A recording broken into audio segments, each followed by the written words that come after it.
Salve amigos amantes do vinho, tudo bem com vocês? Eu espero que sim. Hoje estamos aqui mais uma vez no Brasil, nas minhas férias ainda. Eu aproveito para visitar a família também, e claro, sempre para vinho para a família. Família porque este, para quem não sabe, é meu irmão, Elias. Elias, caso não tenham percebido ainda, porque a gente é parecido. Não, ele que é meu irmão. Ele é meu irmão. Na verdade, eu vim depois. Ele veio depois. Sou mais novo. Bom, André aqui quem nos fala, sommelier em Bordeaux. E a gente vai falar sobre por que você paga R$ 1.500, R$ 2.000, às vezes R$ 3.000, muito mais até, em uma garrafa de vinho. Como é esse caso aqui? Eu não paguei esse preço porque eu não moro no Brasil. Não tá fácil comprar as coisas nesse preço no Brasil. A história do programa aqui é falar sobre a história do vinho. Perfeito. Porque isso deixa um vinho caro, caso você não saiba. Bastante, inclusive. Aham. E nós vamos falar sobre isso aqui. Então, enfim, roda a vinheta e bora pro vinho.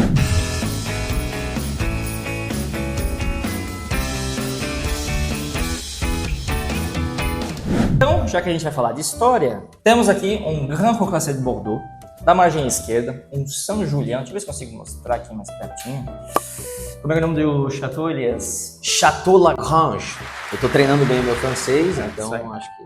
Né? Chateau Lagrange, Saint Julien, uma denominação de origem que fica dentro de Bordeaux, mais especificamente na margem esquerda de Bordeaux. E é uma denominação de origem muito reputada, pequena, mais ou menos em 980 hectares, se eu não me engano, no total.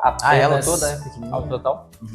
Apenas, eu tinha esses números tudo de cabeça, mas depois o editor corrige qualquer coisa. Mas, se não me engano, são apenas 19 propriedades. E dessas 19 propriedades, praticamente todas são Grand Cru Classé. Muito conhecida por fazer vinhos aí na potência do Cabernet Sauvignon, claro. Mas Bordeaux, quando a gente fala de Bordeaux, é sempre blend. Bordeaux é uma terra de blend. A França é uma terra de blends, tá? É difícil achar varietal, exceção em algumas regiões, principalmente Alsácia.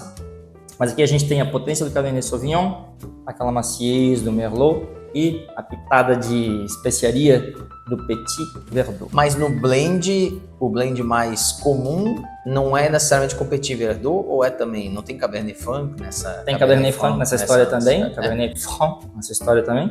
Tem algumas propriedades aí no Médoc, né, que é onde fica aí Saint Julien, Margaux, Pauillac, Saint-Estèphe, utilizam alguma medida um pouquinho de Cabernet Franc, mas a gente falando da margem esquerda, a gente está sempre falando do rei, Cabernet Sauvignon, aquele terroir de cascalho que fez Bordeaux ser conhecida e renomada mundialmente pelos seus cabernets. Esse vinho aqui é 2021. 2021? O ano de nascimento do meu primeiro filho, Miguel. Isso aí. 2021. Então, assim, ele já tem uma garrafa que tá na adega dele, que foi o tio dele que deu, com as iniciais dele, inclusive. Garrafa única. Se ele fosse abrir esse vinho, já teria toda essa história de falar do filho dele. Isso, certo? Porém, a gente tem a história, eu já falei também sobre Saint Julien, já foi toda a história, tem toda a denominação de origem, é Bordeaux, mas tem também a história que isso aqui é um Grand Cru Classé. Grand Cru Classé. O que isso quer dizer, tu sabe, Elias? Eu sei, mas vou deixar o vídeo é teu, né? Classé, na verdade, é de classificado. Porque, na verdade, se vocês forem ver aqui também, ele vai estar escrito o seguinte aqui, Grand Cru Classé en 1855. 1855. 1855. Isso quer dizer que esse vinho aqui foi classificado como um Grand Cru de Bordeaux em 1855. Essa é provavelmente a classificação de vinhos mais famosa do mundo, porque Bordeaux adora uma classificação e a França também. Então essas classificações tem muito por aí, é difícil você achar isso em outros países. Na época, o imperador da França, Napoleão III, Neto do Napoleão. Sobrinho, Sobrinho do verdade. imperador, mas assim, o sobrinho meio acharam ele. Eu vou botar essa parte da história, mas enfim, lembra, pensa em Revolução Francesa, daí vem Napoleão, dá tudo errado, não sei o quê. E aí tem o Concílio de Viena, os caras reinstauram a monarquia na França e precisava de alguém para ser o rei. Acharam um sobrinho lá do Napoleão. Em 1855, ele queria, na verdade, ele fez a primeira exposição universal de Paris. Ele queria mostrar a potência agrícola, que então era a França naquela época. Iria vir gente do mundo inteiro e ele solicitou, na verdade, a cada uma das regiões da França que fizesse uma espécie de uma classificação dos seus vinhos. Legal. Foram apenas 65 chateaus que foram classificados naquela época e eles foram Por isso, classificados... de 1800, porque ele foi classificado naquela época já. Naquela época, exatamente. E é uma classificação que este ano completa 170 anos e ela nunca mudou. O Chateau Lagrange foi classificado naquela época e ele continua podendo ostentar essa. Ele foi laureado, essa é a palavra que a gente fala. Então, ele mantém essa classificação pro resto da vida, mesmo não sendo mais o mesmo proprietário, enfim, é assim que foi, assim continua. E a gente tem toda essa história para contar, então é um chateau que já naquela época ganhou essa alcunha de classe, porque ele já fazia um vinho que era considerado qualitativamente superior ao que eles faziam na época. Daí ele ganhou essa aura de produto exclusivo, de classe, etc., de classe superior. Na época haviam 5 níveis. O Chateau Lagrange foi classificado como o 3º nível. Aí nós temos aí os primeiros, que é Chateau Margaux, Mouton Rothschild, Chateau Latour e Chateau Lafite Rothschild, e o Chateau Haut-Brion. Então esses são os 5 que ficaram no primeiro, e eles costumam usar como Premier Grand Cru Classé. Tudo que vem depois, como é segundo, terceiro, quarto, quinto, eles botam classificado em 1855. Então tem uma parte, eles meio que preferem tirar, que foi terceiro, quarto, quinto. Até porque isso também não faz muito sentido mais hoje em dia, que a gente tem quinto cru, por exemplo, que é vendido mais caro do que terceiro.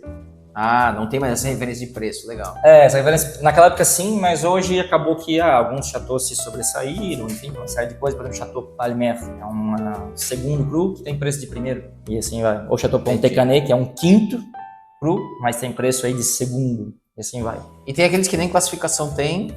Exatamente, né? Tem os Chateau de Saint-Emilion, por exemplo, tem alguns que não tem classificação e eles têm preço que é mais caro do que primeiro.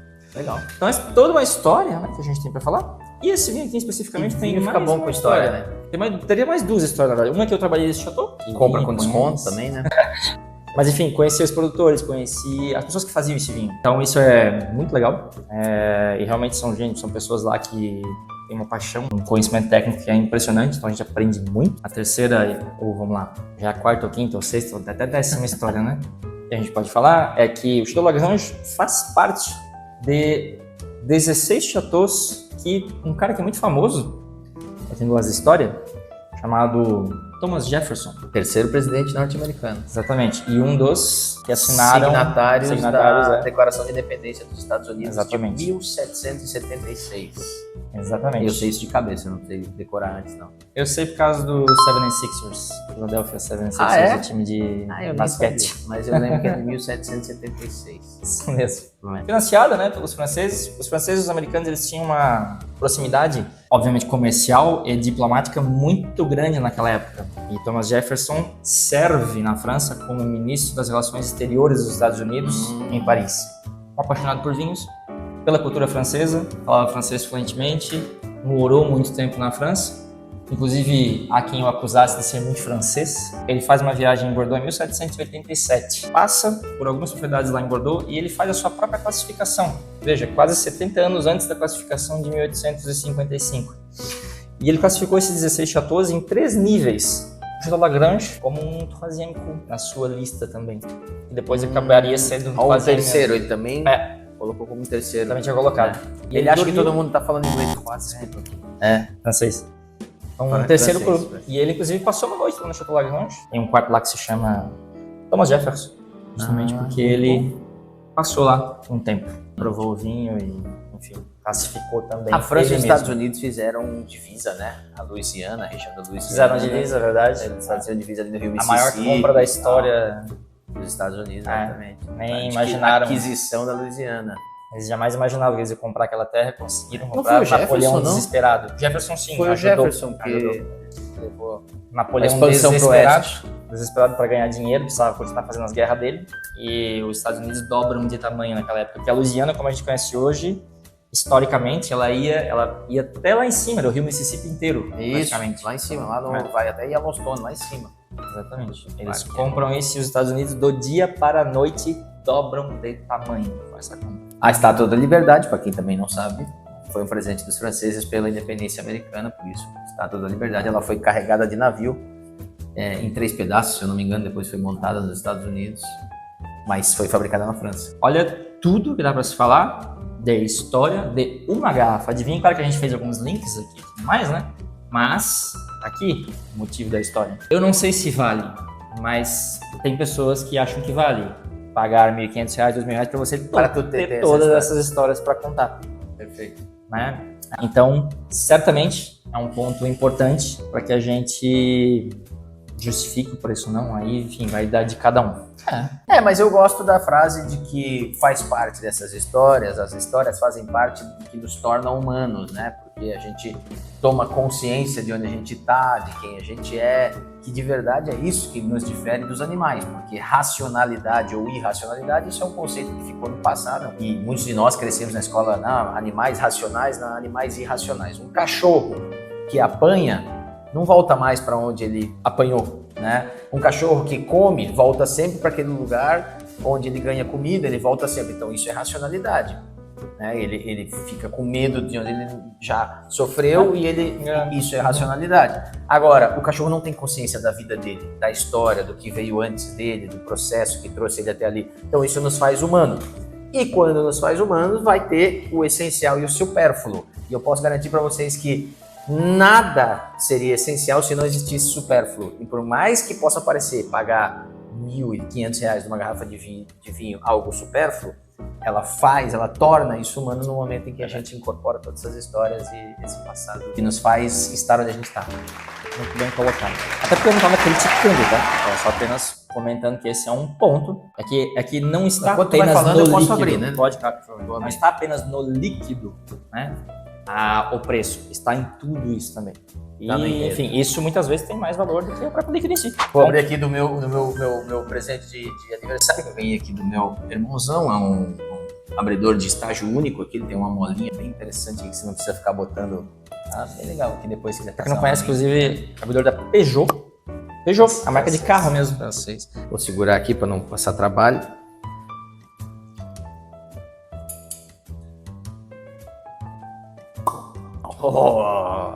A mise en bouteille au château.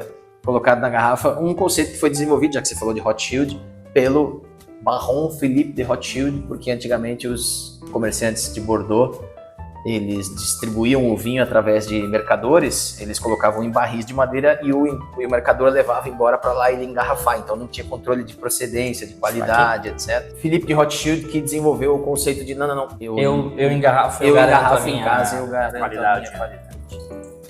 Estou servindo ele primeiro nesta taça que está na minha frente, mas eu vou deixar ela com você por educação, porque a gente serve primeiro. Obrigado. O outro, o cheiro já subiu. A temperatura dele já estava adequada, ele estava adequado, né? Primeiro, uma coisa que você fez aí que... Quer dizer, tudo que é errado, vou só falar um pouquinho. Vamos sentir os aromas dele sem aeração. Pra ver o quanto ele está aberto, o quanto ele já está se exprimindo, entendeu? Bom, sem aeração a gente já pode dizer que ele é um vinho... Nossa, mas tem aromático. Muito aroma, muito aroma. Bastante aromático, né? Tá se exprimindo, tá saindo. Veio especiaria, veio... Tá vendo que tem uma baunilha, um pouquinho assim. Tem bastante coisa acontecendo aqui, bem... Grande Bordeaux é muito bem metrizado, porque tu sente que tem... Tu sabe que tem madeira nesse vinho? Sim, mas já dá pra ver que tá tudo integrado, né? Não tem nada que tá sobressaindo. Tem um pouquinho de café também. Tem alguma coisa que eu ainda não consegui pode ser um pouquinho de... Sabe o que é? É uma especiaria que a gente usa pra fazer doce, geralmente, aqui. Ou pra usar... Pode ser anis. Cravo. Porra. Cravo. Bom, isso que a gente já pode falar, tá? A gente tá falando de um vinho que é... E a coloração, né? Ele não é, né? Se a gente vai contra o branco, ele não tem normalmente aquilo... Os bem amadeirados, eles ficam mais alaranjados na borda, e esse não, né? Tá ele bem tem roxo, bem violáceo. Então, é um vinho que a gente já tem uns 4 anos, ele tá bem violeta ainda. Ou seja, tem cor, tem estrutura ali que... Já tomou? Vai longe. Bastante acidez, mas ele tem um final equilibrado, ele enche bem a boca. O tanino não tá pegando aqui... Não, é uma acidez equilibrada, uma acidez assim... e um final bem prolongado. Continua sentindo. Um final... A gente chama... retrogosto? O que seria o retrogosto? Sim, pode ser o retrogosto. É fin de bouche, vou falar em francês, mas é o retrogosto, o final de boca também pode ser. Termina e ele volta um pouquinho, né? Não tá regurgitando, não. É que ele volta pro palato, aquele... A gente chama isso E também aqui de tem uma outra Caudalie. coisa que eu não peguei. Caudalie? Aquela marca de... Tem uma marca. Aquela marca, sim. Caudalie é o... Caudalie, não é Caudalie? Fala que escreve. A quantidade de segundos que tu consegue sentir o vinho ainda na boca depois que tu engoliu ele. Qualquer vinho aí acima de 10 Caudalies, a gente tá falando de um vinho que tem uma complexidade. Pra mim, isso, tranquilamente, eu já bebi ele faz uns 30 segundos e eu não tô sentindo gosto na boca dele. Sim. E tem uma coisa do retrogosto, pode ser do Alcaçuz, ele tá trazendo aqui alguma coisa... Nós bebemos, faz 2 dias atrás, um blend quase bordaleza aí. Bordaleza, mas bem mais... Consegue sentir que isso aqui tem mais elegância? Não, bem mais. Esse aqui leva... A boca preenche bem mais, ele tem um retrogosto maior, o outro ele terminava mais rápido. Ia do era um início, pouquinho mais agressivo assim no início. Do início assim, a fim da boca ia numa linha reta mais quase, retão, né? Porque você sente o natural, né? O azedo aqui um pouquinho na ponta da língua e aquilo vai até o final e ele concentra mais até dar aquela pressionadinha na língua que eu falei que dá a astringência. Mas nesse... ele vai muito mais pro lado, a acidez bem mais na boca, assim, bem mais prolongada. E o perfume dele, né, o buquê. A gente depois vai, inclusive, harmonizar ele no jantar. Eu vou fazer um risoto de carne de filé mignon com cogumelo portobello. Receita até tradicional que eu acho que vai super bem aqui. Olha, curioso. Olha uma coisa que eu falei pra ti. Margem esquerda, potência, Cabernet Sauvignon. Se eu não me engano, o blend de 2021, aqui a gente tá falando de 78% de Cabernet Sauvignon. Esse percentual eles regulam ano a ano. Ano a ano, nunca é o mesmo. É sempre pra tentar achar o vinho mais equilibrado possível. Então o blend é isso. Bordeaux sim se fez. Às vezes você vai usar um pouco mais de Merlot, às vezes você vai usar um pouco menos. Nos últimos anos, menos de Merlot, bem mais Cabernet Sauvignon. A gente tem tido anos quentes, o Cabernet tem amadurecido perfeito. Não tem nada de pirazínico nesse vinho. A molécula que é responsável por aquele... gosto do pimentão verde. Pimentão verde.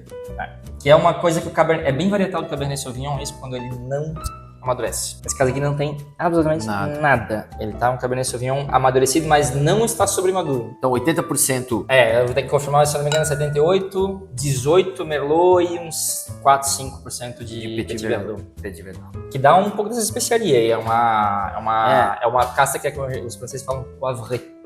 Ela dá pimenta preta. Pimenta, Estrutura também e cor, tá? É uma casta bem Você que não sabe, filé ao poivre é filé na pimenta. Petit Verdot é difícil de fazer chegar na maturidade. E uma coisa que é bem interessante, assim, às vezes de um dia pro outro muda, tá? Então, quando você tem, de fato, uma propriedade dessa daqui, que tem os recursos, que são propriedades que eles conseguem colher na hora exata, na hora correta, como tem que ser, é meio estado da arte da vinificação, a gente pode falar. Isso aqui a gente tá falando de vinho que... o cara sabe exatamente o que está fazendo. Sim, ele tem isso muito bem catalogado, ele já provavelmente tem melhores profissionais. Ele tem isso histórico pela forma como ele faz, tem o acompanhamento da safra, é um nível de profissionalização que a gente... é muito diferente. Então, por isso que esses vinhos aqui sempre ganham, sei lá, aquelas pontuações de 90, 95 pontos, 92, porque você pode até não gostar, tudo bem, não é meu estilo, mas é impossível você dizer que esse vinho não tem complexidade, não tem elegância, não, sabe? Tá tudo no lugar, tá tudo onde tem que estar. Eu gosto de falar isso quando o Bordeaux é bem feito, é porque eles estão sempre... tá tudo no lugar. Certo. E a gente tá falando de um 2021, que é... quando a gente fala isso, a gente fala de frescor, tá? Essa é a palavra que o francês utiliza para falar que o vinho tem uma acidez que é refrescante. Imagina quando aquele vinho tá com aquela uva um pouco mais sobremadura. Vamos falar, um perfil mais... um Cabernet Sauvignon, Napa Valley, ou mesmo quando a gente pega às vezes aqui do Brasil, eles têm essa coisa da fruta que ficou mais compotada, ela ficou... é mais quente, né? A gente tem mais sol, então a uva vai produzir mais açúcar, isso é natural. E é difícil às vezes equilibrar com uma acidez. O Malbec da Argentina também tem essa característica. Nível de dulçor maior, inclusive, na própria... Exato. Condensa mais açúcar na própria fruta, né? Na uva, enfim.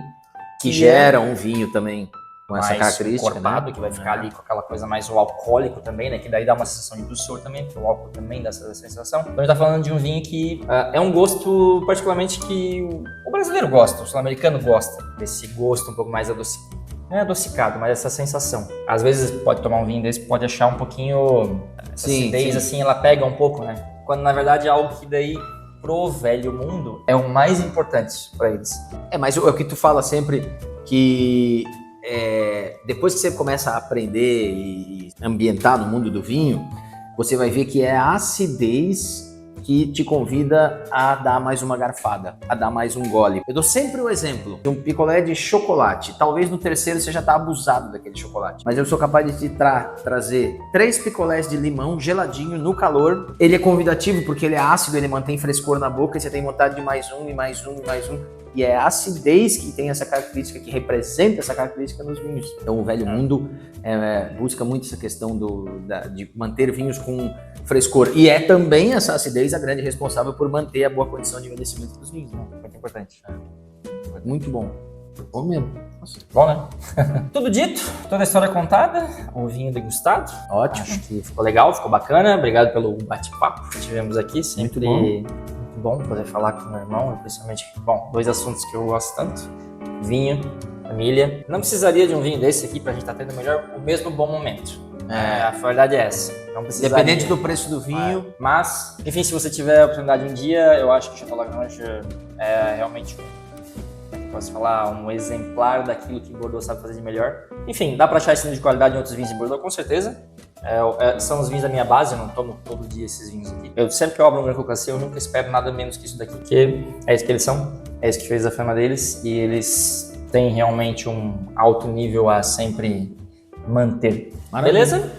Obrigado pela oportunidade, obrigado pelo vinho, pelo presente pro meu filho. Vou guardar, vamos ver como é que vai ficar, mas eu vou tomar outras no meio do caminho, podem ter certeza. Só que aquela é uma garrafa especial que eu pretendo abrir realmente e contar toda essa história para ele quando ele estiver apto a degustar algumas taças comigo. Não se esqueça de se inscrever, não custa nada, R$0. Ajuda Dá uma bastante força, né? o canal aqui a continuar fazendo esse tipo de conteúdo.